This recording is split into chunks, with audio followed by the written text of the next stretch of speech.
All right, so as the United Nations General Assembly debates Russia's war in Ukraine and what NATO should do to stop it, a war of words is also underway between top leaders on both sides of the conflict. After meeting with Ukraine President Vladimir Zelensky today, President Trump said he thinks Ukraine can win back all of the territory that it's lost to Russia. He wrote on Truth Social that, quote, with time, patience, and financial support of Europe, and in particular NATO, the original borders from where this war started is very much an option. Now, that is a very, very different sentiment than months ago when Trump told Ukraine to make compromises to end the war.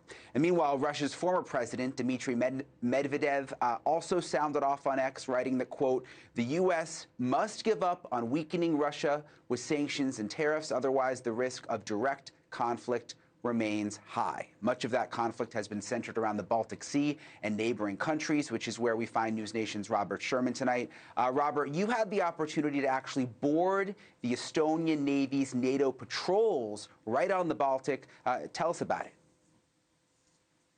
Yeah, I mean, it puts it all into perspective, Brian. I mean, where I'm standing right now, this is where NATO ends, Russia begins. It's one of the most tense places in the world. That's especially evident on the Baltic Sea, one of the few places where NATO and Russian warships cross paths almost daily.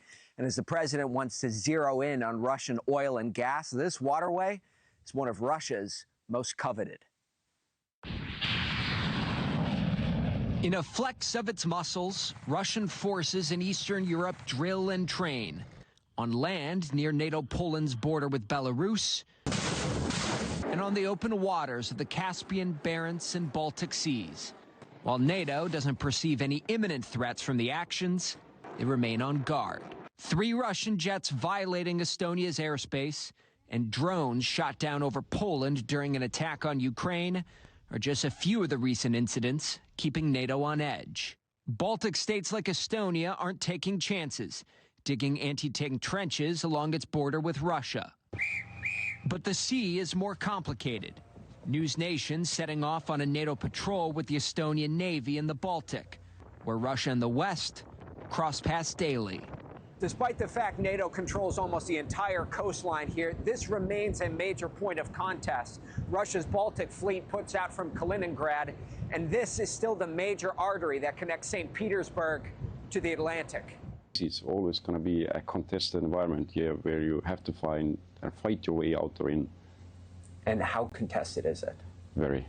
Commodore Ivo Vargas says one of the big issues they are dealing with is Russia's so-called shadow fleet.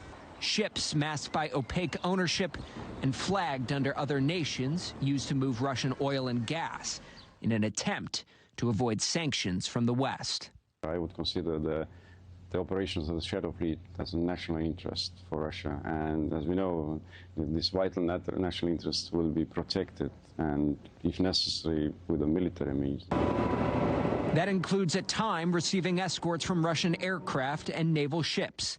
It's big business for Russia, with energy making up about 20% of the country's GDP, and estimates putting the shadow fleet at well over 1,000 ships. Sure enough, just off the horizon, you've seen this orange tanker right here.